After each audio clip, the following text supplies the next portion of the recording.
Well, welcome to the Tree.Church Bible Study. It's a podcast dedicated to exploring the depths of Scripture in a relatable and understandable way. And we're excited. We're excited to be here today. My name is Stacy Crawford. I'm the Director of Hospitality here at the Tree, and I get to be your host today. And I am joined today by Miss Tiffany Falk.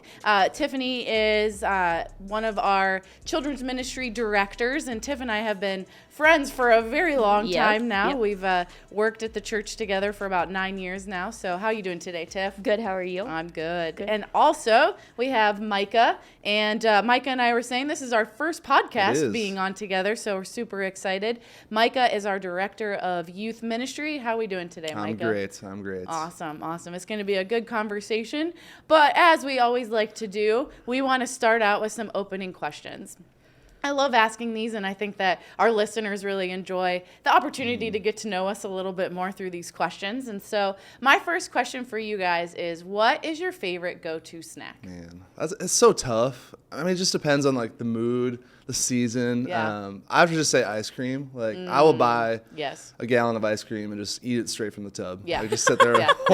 watch a movie. Like, it's the best. Yeah. So I love, Yeah. ice cream is my go-to. Yeah, when I lived by myself, it was a dangerous thing. Now we don't buy it, but we live like a mile down the road from Dairy Queen. Oh, man. That'd be so tempting. It's so tempting. Wow. So there's so many times where I'm like, once a week. We can go once a week. That's it, which probably is a lot for a lot of people. But That's so good, though. Yeah, exactly. I'm like, then it's not in my fridge, and we're not eating it. Yeah, that's smart. Yeah. What about you, Tiff? Chips and dip or chips and salsa. Love it. Is salsa not a dip? I mean, it is, but I really love salsa, Oh, so okay. I will. That's your main dip? Yeah, I really like salsa. Yes. Sweet dip. I like tzatziki dip too. That's like Ziki dip? Tzatziki. It's Tzatziki. like Greek and Fancy. feta. It's really good. That's like a almost like a Greek yogurty Yes. consistency. Yeah. Okay. And cucumbers in it. That's Yeah. why it is. Oh, okay. Yeah, it tastes really good. Yeah.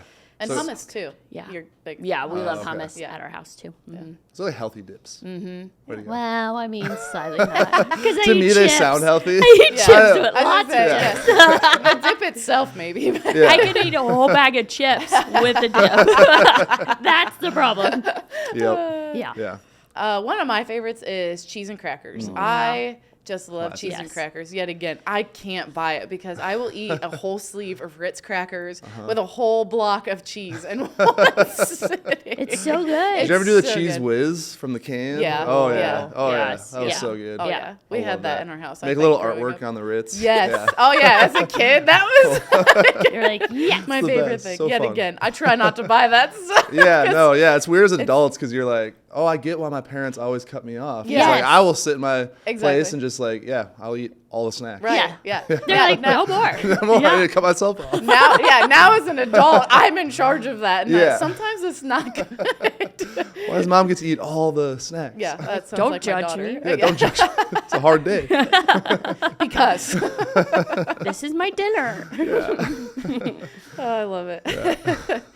So my second question to you guys is, what was the first concert you ever went to? I think this can say a lot about Yeah. who we were in the Yeah. past. So, I'll start. I went through a phase in middle school where I loved playing saxophone in the band. I was a band nerd. I loved it. So my parents got me Kenny G tickets. I love If you don't know it. who he is, he's a saxophone player. He's like smooth jazz, so like elevator music basically. But it was an incredible concert. Was it? Yeah, it was at the Yeah. XL Energy Center, so where the Minnesota Wild play is, huge venue, and it was cool. Yeah. Nobody else that I told about it thought it was cool, but it's fine. So yeah, that was my first experience. How old were you? I was probably like 6th or 7th grade. Okay. Yeah. Okay. Yeah. Yeah, it makes sense. It's fine. Makes sense. It was a phase. It's fine. I think like orchestras and stuff Yeah, are fantastic. So Super good. we'd probably have a very Okay, similar cool. feel. I would say my favorite concert though was Zach Brown, Okay. Coors Field, Colorado, mountains was in the it background. cool? It was so Oh, cool. that'd be Yeah, so I bet it cool. It was was. so awesome. He's just a great performer and musician, and his band is awesome. So I love cool. that. Awesome. Yeah. I went and saw, so I think the first concert we went to Alive, the big concert. Oh, okay. And, Yeah. and then our second, we went to a DC Talk concert. Nice. Love it. I'm slightly jealous of it. Well, I laughed. This is when I think they were just getting ready to split off. So they were, because they all did their own sets. Yeah. But where we went, I sat in our seat and it broke. and they moved us to the third row. Oh my goodness. So we were like, my mom was That's like, awesome. oh my gosh, we're in the third row because they were like, we're going to fix this for you. Yeah. So it was like so cool. Now do you go into that's so concerts cool. and break seats? No. I know. I'm like, Sorry, my ma'am. seat just broke. Can I sit in the front? No, you have to sit in the I'm front. gonna need a new seat, please. Thank you. So yeah, that was super That's cool. awesome. How Yeah. old were you? I don't remember. That's why I was trying to remember. I think it was, I don't know if it was like 6th or 7th grade. Okay. I can't remember. Okay. Yeah. I don't remember. That seems to be about the time when Yeah. most people go to their first Yeah. concert. Yeah. is what Yeah. It feels like. Yeah. Yeah. Yeah, I was about 12, and my first concert ever was Reba McEntire. Oh, Yes. I love it. Which I hope most Yeah. people know who that is. Yes. But phenomenal performer. Oh, bet. yeah. I bet. Absolutely phenomenal. It was an incredible concert, and in my country Yeah. music face, Yeah. Well, she was like one of my favorites. I went to a concert a couple weeks ago, and it was Okay. just standing room. And I think after 30, like, it's so it was like late, my back hurt, my knees hurt, Right, and I was exactly. like, where can I sit? Yeah. I need to sit down. It was awful. Did your like legs hurt the whole rest of Yeah, the day? yeah. I know. Like the last, I Yeah. know. The I next was like, day what you're happened like, to like sitting at concerts? I know, exactly. It doesn't happen anymore. It is wild. I've been to one where a David Crowder concert where Okay. it was standing room only, and I was like, man, that was fun, but my Yeah, legs I'm hurt. yeah. Yeah. What is wrong with me? This is why you can't break your seats anymore, is because you stand. I'm gonna bring my own chair next time. The one that nobody can see. You know, the ones that you could just like Yeah. lean You just back. plop down. Yeah. Don't Hey, mind I me. think you might be onto something. Yes. Bring your Yeah. own pop-up chair if they let you take it in. That's great. Yep. Well, that's great. This is awesome. What a great way. I love starting our podcast So this good. way. Kind of helps break the ice, get us Yeah. talking, and get to know each other a little bit more. But now we're going to dive in to Ecclesiastes, and we are in chapter 9 today. And so we're going to kick off with verses 1 through 3. Awesome. So I reflected on all this and concluded that the righteous and the wise, what they do, are in God's hands. But no one knows whether love or hate awaits them. All share a common destiny. The righteous and the wicked, the good and the bad, the clean and the unclean. Those who offer sacrifices and those who do not. As it is with the good, so with the sinful.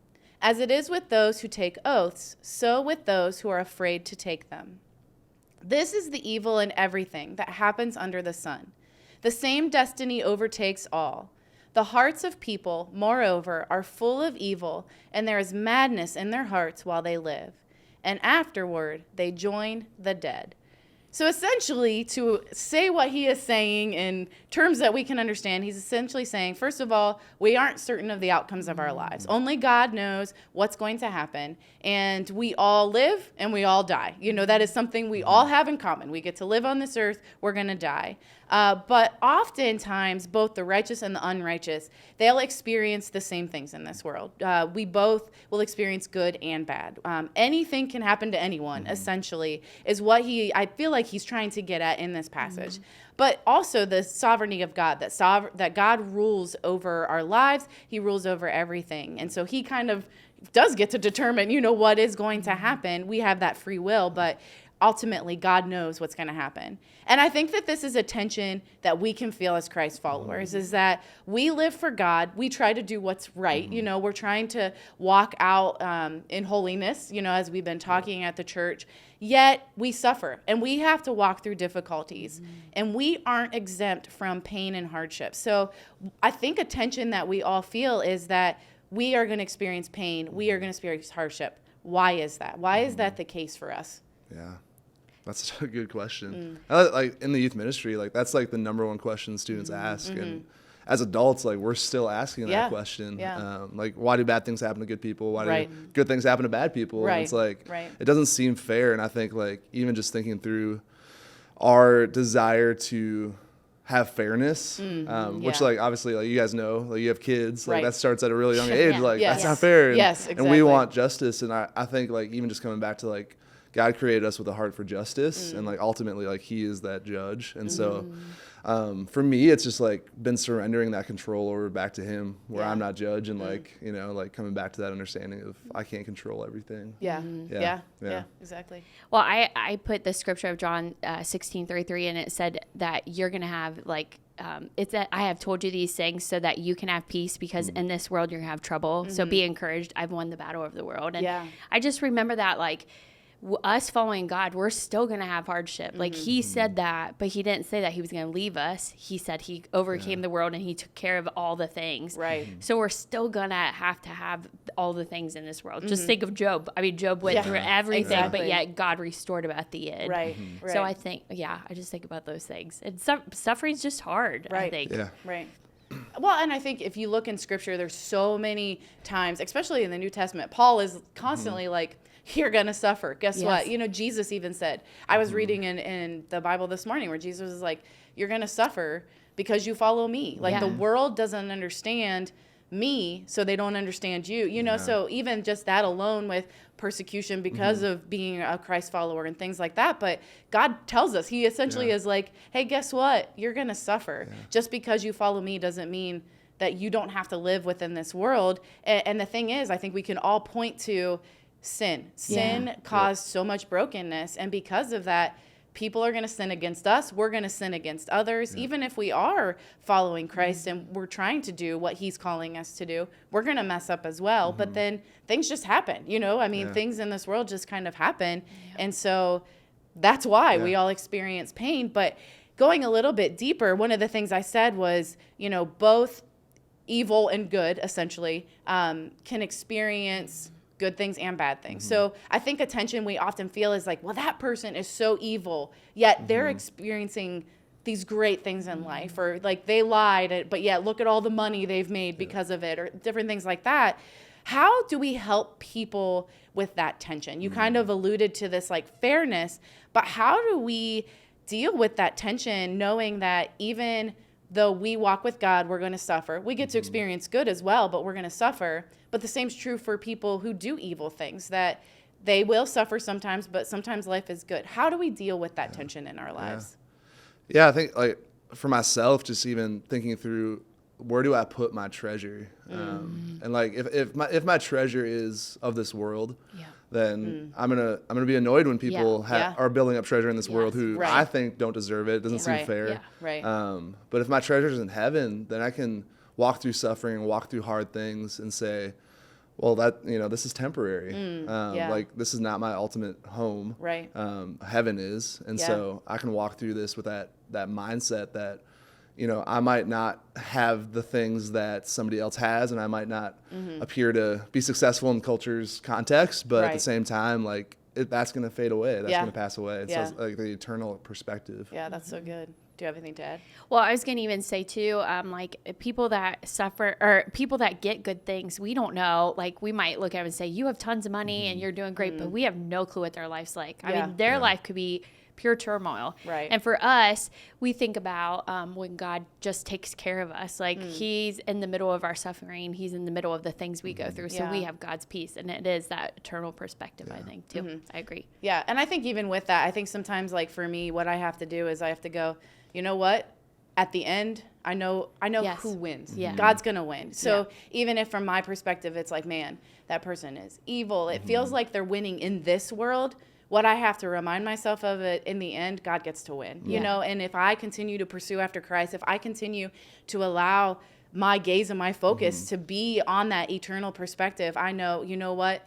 I may suffer in this world. I may deal with persecution. I may not win, you know, here today, but man, one day I do. I win because I get to spend eternity with Jesus. And so it is constantly like, I can't focus on what other people get. There is an unfairness. We live in an unfair world. Like that is the reality that we live in, but keeping that eternal perspective, I think 100%. And just even like you said, sometimes it looks like they're winning, but honestly, if they don't have God, they are losing that battle too, you know? So it is all about that eternal perspective. Yeah. And even just coming back to like something God's been talking to me recently about is just like, it's not about you. Like he just keeps telling me that. Ultimately, like he created, like this is all his, you know, and like we can get so self-centered and be like, man, I'm going to build something for myself here. Yeah. Yeah.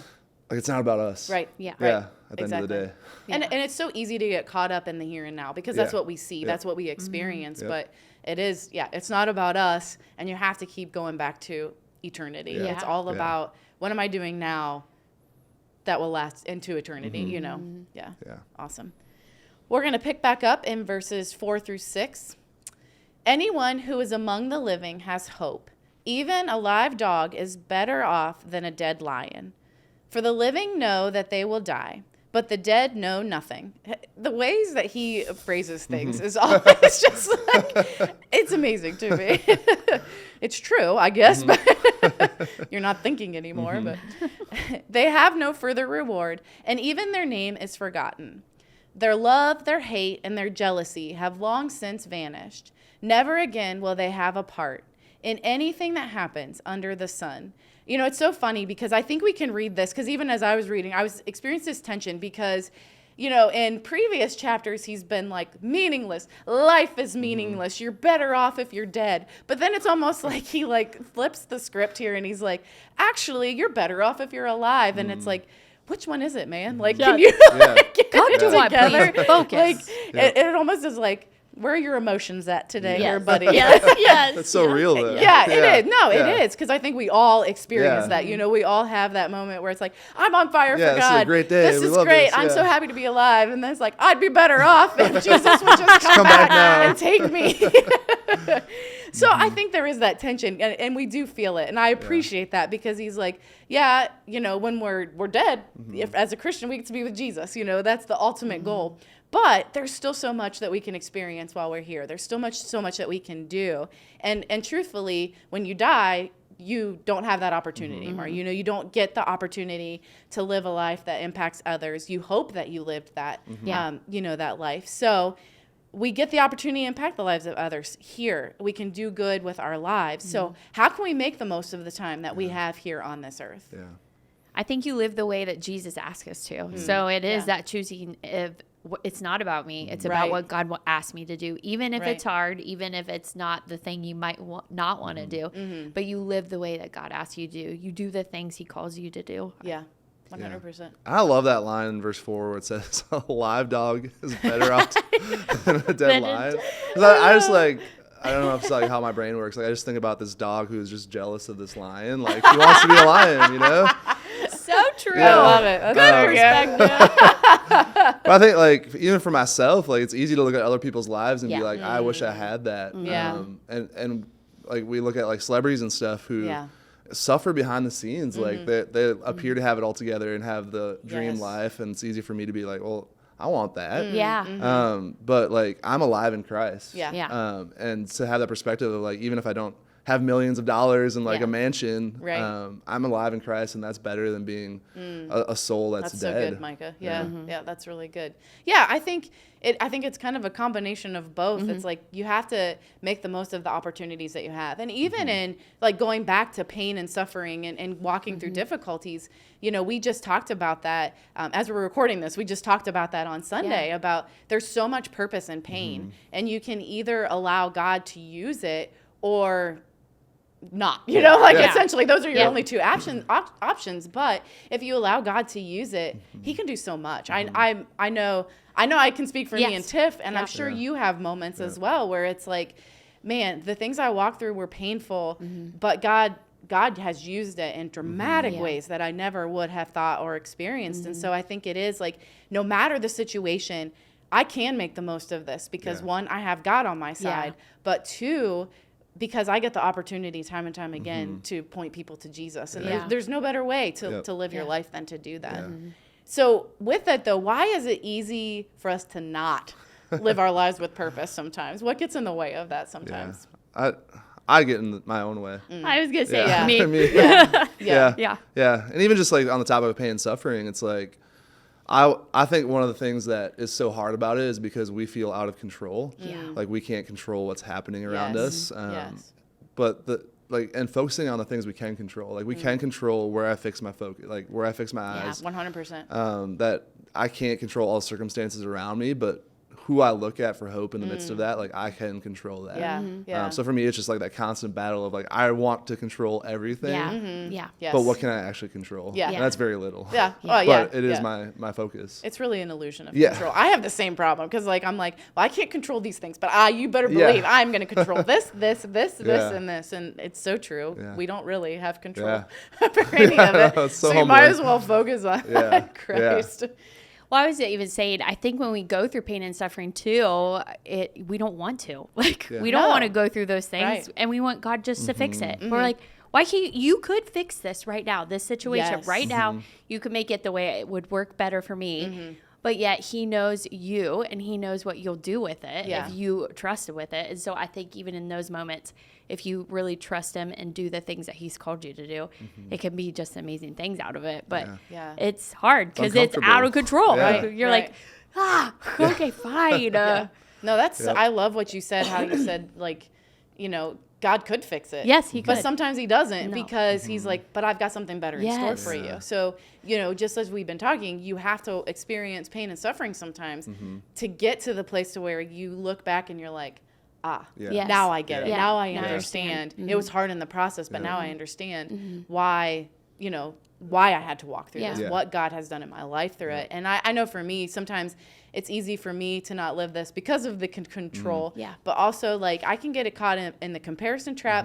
But I can also, I think we can all do this. I hope it's not just me, but I can have that, oh, woe is me mentality Yes. sometimes. 100%. Where that victim mentality Yeah. of like, well, fine. Like if life's Yeah. not going to do that, or if that person's going to act like that, you know what I mean? Where I have to really check my mind, check my attitude in that moment and be like, am I really living my life the best way I possibly can in the here and now for God? So you guys have anything else to add for that? I don't know. And that's like, I think you said it really well when you talked about like looking back and seeing what God's done. It's like, it's so hard for me though I think it's the idea of like faith is lived in hindsight of like looking back and seeing like, oh, God was faithful and through all these things. Yes. But like, I think we're so like here and now and like future Yeah. focused Yeah. where it's hard for us to like look back and be Right. like, oh, like he was doing something. Yeah. He had it under control. Yeah. Yeah, he And- really did. yeah. Yeah. You can look back and even go like, oh, God did sustain me Yeah. in that. I may not have felt that way. Yep. Isn't there a quote or something is saying that like life makes more sense if it was lived backwards? Yeah. Like Yeah, that's what I was going to say. Yeah. My uncle always used to say that. He was like, you'll understand your life when you turn around backwards and walk through it. And I was Yeah. like, so true. Yeah. But I don't want to do some Right. of the Yeah. things. Right. Yeah, because this is in front of me Yes, right now. yes, and exactly. I can't take my focus off Yes, that. So exactly. how do I look back? Yes. Yeah. Yeah. Yeah. But I think you have to look back at the moments where he was faithful, because those are those pivotal moments of, okay, he was faithful there. So then Yeah. I know he'll be faithful in the future, Yeah. Right. Stuff. So I think that is why it is important to stop yourself, Yeah. look backwards and be like, okay, you took care of this in crazy ways. So Yeah. I know you'll take care Yeah. of the next step in crazy Right. ways. Yeah. So, Right. Yeah. Yeah. Yeah. One of the things that really transformed my life in the last year has just been a gratitude journal of like, I love anytime that. like God does something, Yeah. like write it down and then like look back on the Yeah. pages and be like, oh, okay. Like Yeah. even in the midst of pain and suffering or like a hard circumstance right now, I can be like, okay, like Yeah. Yeah. I'm not alone in this Yeah. and I have so much to be grateful Right. for, Right. even though this circumstance is not that great. Yeah. So Yeah. Because you probably even write little stuff Yeah. down that you Yeah. forget about. Yeah. And Yeah. that's so good to look Yeah. back to. Yeah. For sure. Yeah, I would encourage. I've done that before too, and if you've dealt with depression or anything like that, I've heard like a lot of times gratitude is the best way to start battling that. So if you're listening to this right now and maybe you find yourself in it, what better time than right now to start a gratitude journal Yes. of like Yeah. every day, just write 3 things. You have a roof over your head. Yes. Maybe your family. Yes. God's love. I Yeah. write that one consistently where Yeah. I'm Yeah. like, God still loves me Yeah. today. Yes. I'm thankful for Yes. that. Yeah. So I love that, and I think that's a great encouragement Yeah. for people. Do it because you'll be glad that you did Yeah. for sure. For sure. All right, so as we continue on, we're going to pick up in verse 7. Look at 7 through 10. Go, eat your food with gladness and drink your wine with a joyful heart, for God has already approved what you do. Always be clothed in white and always anoint your head with oil. Enjoy life with your wife, whom you love, all the days of this meaningless life that God has given you under the sun. All your meaningless days. For this is your lot in life, and in your toilsome labor under the sun. Whatever your hands find to do it with all your might, For in the realm of the dead, where you are going, there is neither working, nor planning, nor knowledge, nor wisdom. So he's just kind of talking about, like we've said, enjoy this life. There were a few things that I wanted to hit on, though, because I'm like, a lot of them were like culturally relevant. He's like, eat food. Obviously in moderation, but eat food. Yeah, enjoy the food that you have. We talked about snacks. Yes, sir. Check. Enjoy that snack. Chips and dip. Yeah, enjoy your chips and dip. Your crackers and cheese. Yes. Whatever that snack is. Right? Ice cream. He says it right here. But then he talks about drinking wine. And I know that this is always a tension that we can feel within Christian culture. What he is meaning here. So in ancient Israel, this was a choice beverage for them. And it wasn't something that it was like overindulgence. He's not saying overindulge in this. It would just be kind of like Coke for us today, or, Dr. Pepper, whatever your drink is that you enjoy having. That's essentially what he's saying, is he's like, enjoy that, let's enjoy the things that we do have. We've kind of talked about that, gratitude, enjoying those things. And then he talks about oil. For them, oil was kind of almost the comparison of what you could use for like lotion today. It was really essentially just to help their skin to not be dry, which I'm sure was the case many a times in the culture in which they lived. So, but he said, enjoy your spouse, enjoy the things that you have. And oftentimes I think we can almost look at this as like a bad thing. I think so many times as Christians, we've heard, sell all your possessions, get rid of everything you have. And, we do find true joy in Christ, but I think he's getting to something here where it is like, I think it's okay to enjoy the blessings that God has given to us. Why? Why is that okay for us to do? Yeah. I think, like you said, it goes back to the gratitude and just seeing all the good things that God has given us. And I think not enjoying them would just kind of, we're not giving God that appreciation for what he's given us too. And like, I just love like his tension too of, we have all these good things. This life is meaningless. Enjoy this, but it's meaningless. And I think as Christians, we do live in that tension of this is not my home, but while I'm here, like God is still blessing me. Yes, that's so good. And so we need to enjoy those blessings. Yeah, I agree. I was even thinking like just even I'm so thankful that I get to be a mom and even enjoying that blessing of being a mom or being a wife. And I think you forget that sometimes, though. It's so hard to be a mom and it's so hard to be a wife. Yes. But yet it is a joy of mine. It's my favorite joy. So, yeah, I agree. Right. Yeah. And do you guys think, so we said, I think it is important because you do. I think it's just like that. You look at it and you go, this is a blessing from God. Yeah. I'm going to enjoy this blessing because he's given it to me. Like he's given me a job. I enjoy my job. I do get finances, from my job, and I'm going to steward it wisely. But Pastor Matthew says all the time, but then God does want you to still enjoy doing things with that, just being mindful of, your stewardship. But do you think that there comes a point, though, where we can find too much enjoyment in these things? I think I know the answer, but if you would like to elaborate on that a little bit. No, absolutely. I think like our tendency as humans is to always overdo it. So for me, like I do not drink because I know like I cannot do that in moderation, and so that's a choice that I don't enjoy that. So I just stay away from it. And just knowing ourselves too, and like the ways that we're wired and the ways that we operate, I think we have to be smart in the midst of that too. Yeah. Thanks for sharing that, Micah. Yeah, I think there's lots of things too, like even like Facebook or Instagram, like even like those amazing things that God's given us. But I also have to do that in moderation because I know it affects me a lot. Yeah. So like even those little things, and you just have to find that line of, if this is going to make me sin, then I can't enjoy it anymore. Right. So yeah. And I think too, it's understanding like when those things start to become an idol in your life, you know what I mean? Like I can speak for myself, I love my daughter. Yes. I have had to fight oftentimes because I could make an idol of her in my life because I do love her so much. It is a true blessing. We prayed for her. God provided. Yep. We love her so deeply, but I have to continually go to Christ. Like, I don't want her to become an idol in my life just because, like, she wants to do all these things or wants to be a part of these things. And I feel like, I have to say yes, because I'm her parent. Yeah. No, as a parent, I need to get on my knees, go to Christ first, and that's going to help me in how I love her, how I parent her. And so when I think about this, I think oftentimes if you can tell something's becoming an idol in your life, you're enjoying it too much, essentially, you know? Yeah, we start to worship the created things instead of the creator. Yeah, it's like exactly. that's where our heart goes then. Right, right. Yeah, like having a home, that's an incredible blessing. But when you start to look at that as a higher priority than God in your life, that is when it becomes dangerous and when it can be a problem. I think even when your heart desires like more, like you want the better home or you want to, like you're trying to keep up with the Joneses, as everybody says, like you're trying to be better, and you just have to be thankful for what God's giving you, because sometimes the house you have is a huge blessing. I mean, even if it's tiny and little, I mean, that's a blessing that God's given you. So I think you have to stop and think about those things. Just sit, like being able to sit and be content. Like I have all that I need. Like it's so hard today though. Like with everything that's thrown at us and needing the next best thing, and there's always an upgrade. And it's hard for your kids too to understand that part of contentment. It's okay that you don't have the next Xbox. You're good with that one right now.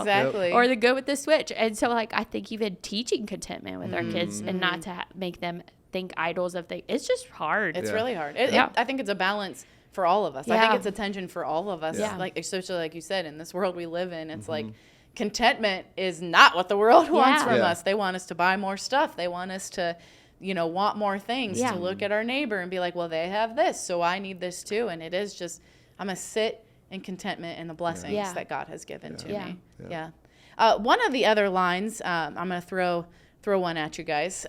He says, whatever your hands find to do, do it with all your might. I really wanted to hit on that as we were reading it. What does that mean? What does that mean? What is he saying to us when he says, whatever your hands find to do it with all your might? I was just thinking of like my job. God's given me this job, and I love to work with kids, and I love to tell kids about Jesus, and I love to tell talk about my story of my parents got divorced, but God still helped us. So like when you do it with all your might, you do it with everything that you have. Like you put everything into it. And even me parenting, I need to put everything into it and point it back to Jesus and love my spouse that way. But it's hard sometimes to do it with all of your might. But also you have to make sure, I think, you do it with God too. So if God's not first above all of those things, then nothing works. It just is that feeling. And to go with that, sometimes you do it with all your might, and you're at a point where you're like, I got nothing left. You're like, okay, I need Jesus to help me with this because I don't have any more of my own strength to do. What a cool point to come to, though. I think then we realize that we're not in control. It's not about us. Just going full circle. No, and it really is. It is true. And I think too, like I think God's given us a responsibility. Like when Jesus prays, like, God, your kingdom come here on earth. Like we have like this responsibility to like give little glimpses of heaven, and I think we can do that in anything that we do, our work, when we're with our families.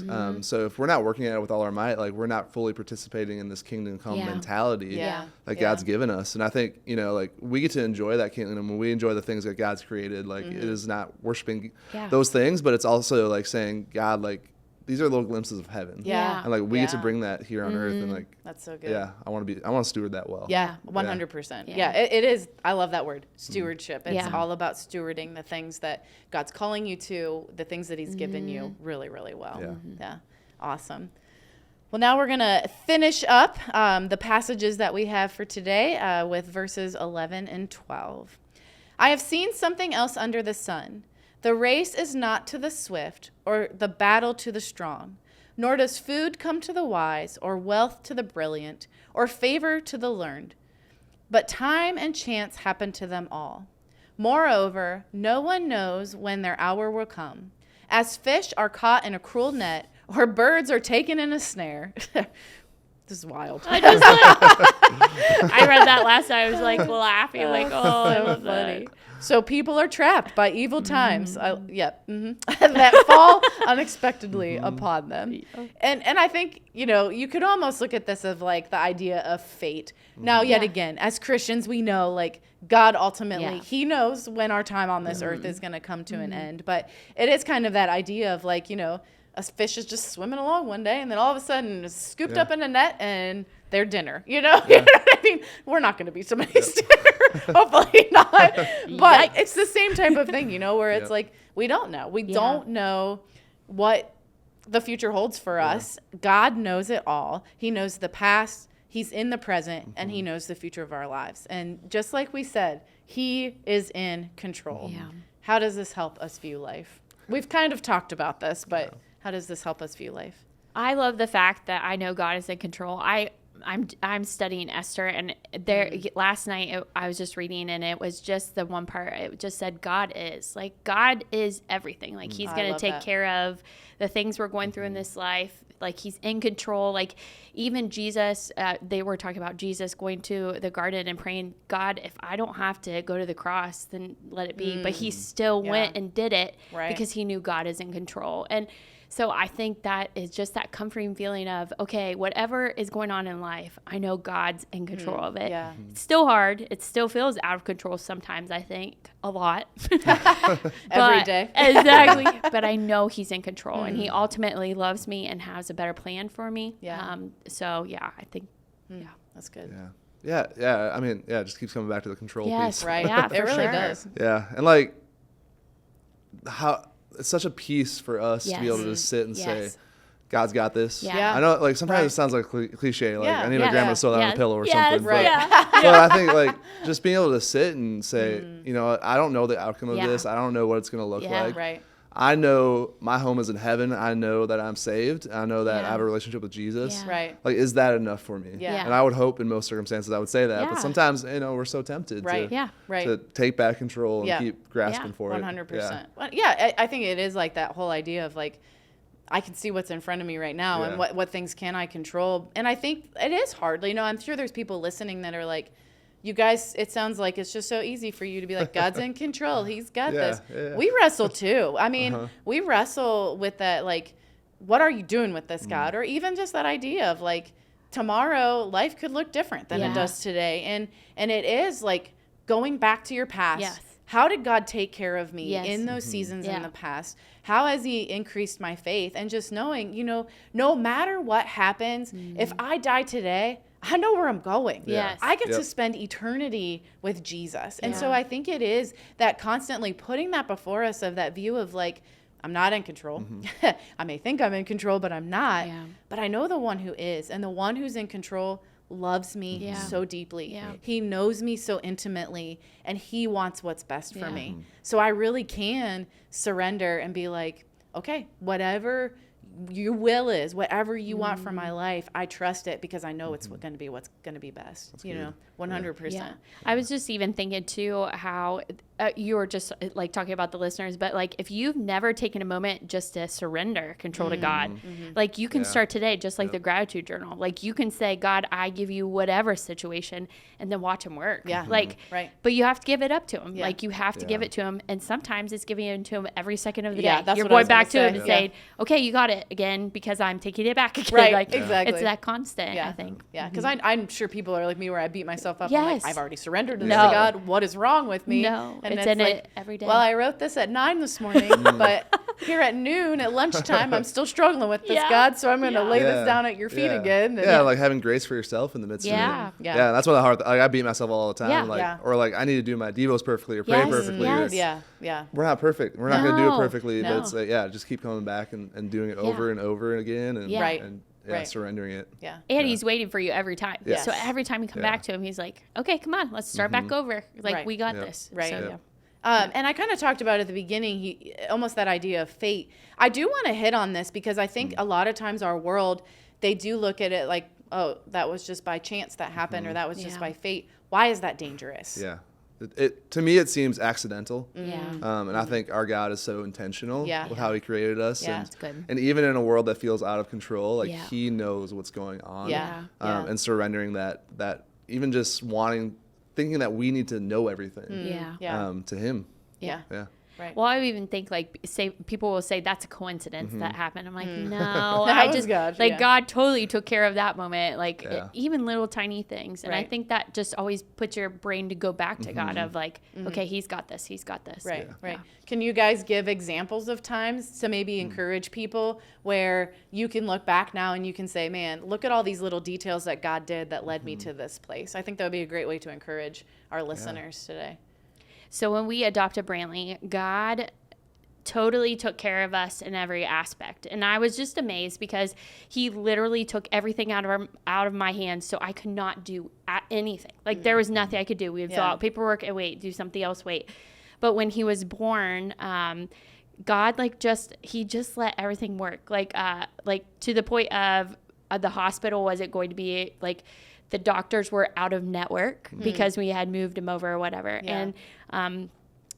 And somebody fought for us and they took care of it and it ended up working. And then all that, so like, and then we weren't supposed to get in the Ronald McDonald House, but we got in the Ronald McDonald House. So like God took care of every part of it. And Nate's Connect group gathered money for us and it paid for the whole Ronald McDonald House. So awesome. So like God took care of all of it. And Mm-hmm. so for me, I just keep looking back of like, you took care of that, so I think you can take care of the next thing. Right. But I forget sometimes. Yeah. Like I forget the little teeny tiny details Yeah. of that.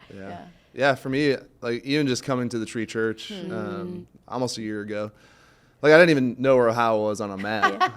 But I went through a season that was really hard, and I didn't know what the outcome would be. It was confusing to me, but I just like God kept saying like I got this and I have something for you. And so just like even being able to look back and seeing like all the little connections, like a friend who knew a friend who knew somebody from the tree, and like how everything just played out, and you're like, yeah, it could be a coincidence, or actually it's God like in control. And just looking back and being like, man, like I couldn't have planned it better.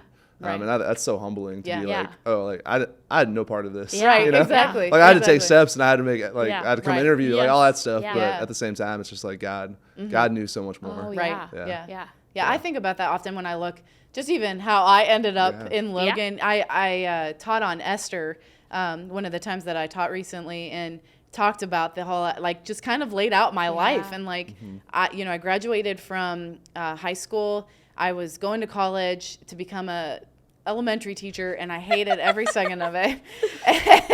And then I felt a call to youth ministry. So I changed schools. After that, I got a youth ministry job. My pastor at the time had been at that church prior, and so had given them, I gave him my resume. He gave great recommendations. I ended up at that church. And then I met my husband on eHarmony, actually. Awesome.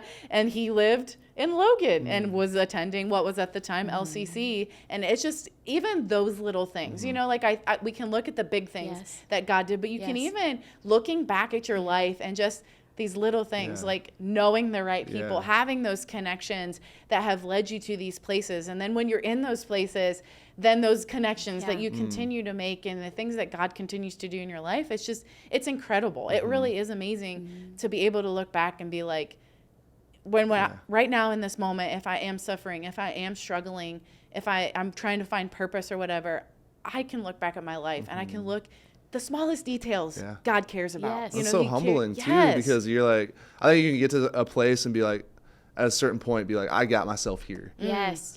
So like practicing that, and like looking back at all those little things that God did to get you there, you're like, okay, right. It's not about me. I clearly had no control over it. No.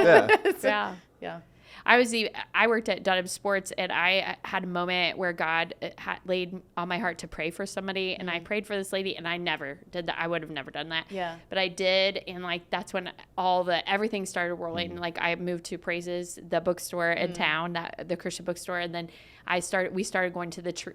It was LCC, but the Tree now, and so it's just cool how God works those little teeny tiny things out. Yeah. That's so cool. This has been awesome. Do you guys have any final thoughts, any final challenges for anybody that was listening today? You guys said it so well. I know. This was good. such a great conversation. Yeah. I loved being able to do this podcast with both of you. So thank you so much for being a part of it. Thank you. Yeah, You did thank great. you. Yeah, Thanks. it's awesome. And we thank you guys so much for listening. I hope that this encourages you, it challenges you, just hearing more about our struggles and how God has moved in our lives. I hope that it encourages your faith, that you're growing deeper in your knowledge of Scripture. And we thank you. Thank you so much for joining joining us, and we hope that you'll join us again for our next Bible study.